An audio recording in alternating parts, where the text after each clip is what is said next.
Salam əziz izləyicilərimiz, hər vaxtınız xeyir olsun. Deməli, biz qəbula gedən izləyicilərimiz üçün xüsusi olaraq qəbul tipli sual nümunəsi 1-i təqdim etmişik və gəlin keçək sualımızın izahına.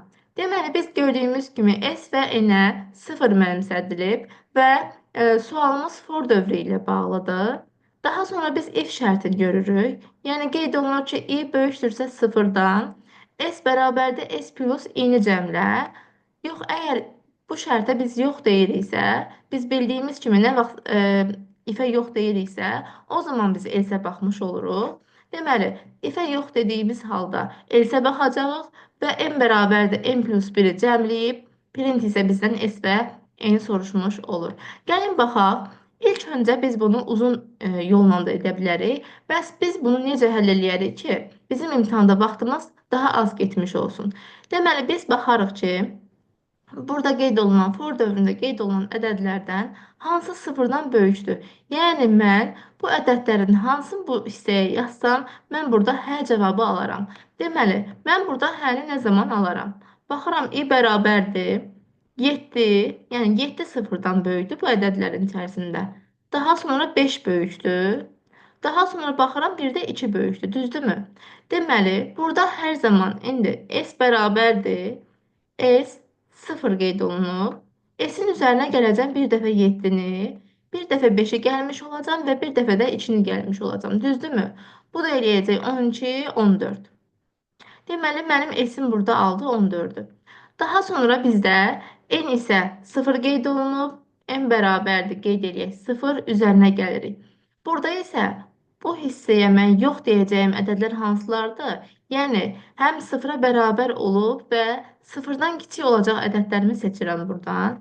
Deməli, burada olacaq -3, i bərabər olacaq burada -3. Daha sonra 0-ın özü, daha sonra -6 və -4-ü götürmüş olacam, düzdürmü? Deməli, -3, 0, -6, bir də -4-ü götürəcəm. Yəni, n burada hər i-nin -3 qiymətində üzərinə 1 gələcək. Daha sonra i-nin 0 qiymətində üzərinə 1 gəlmiş olacaq. Daha sonra -6 qiymətində üzərinə 1 gəlmiş olacaq.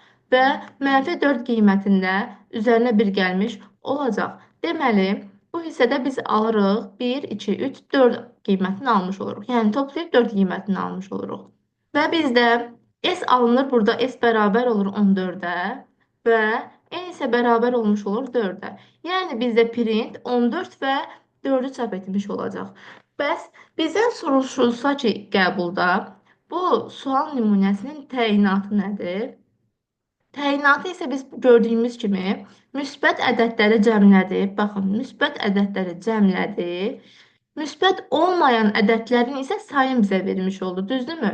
Yəni, baxın, müsbət ədədləri bir-bir bizim üçün cəmlədi. Sıfırdan böyük olan ədədləri, yəni müsbət ədədləri cəmlədi. Müsbət olmayan ədədləri isə sayını tapmış oldu. Yəni, saydır, hər zaman üzərinə 1 gəldi. Biz burada mənfi ədəd deyə bilmərik, çünki 0 mənfi ədəd deyil. Bəzən şagirdlərimiz qeyd edir və yaxud müəllimlərimiz qeyd edir ki, burada mənfi ədədləri saydı.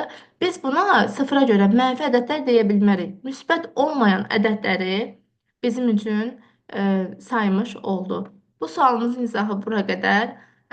Dəstək olaraq YouTube kanalımıza abunə olub, şərh bölməsində rəylərinizi qeyd edə bilərsiniz. Sağ olun, bugünlük bu qədər.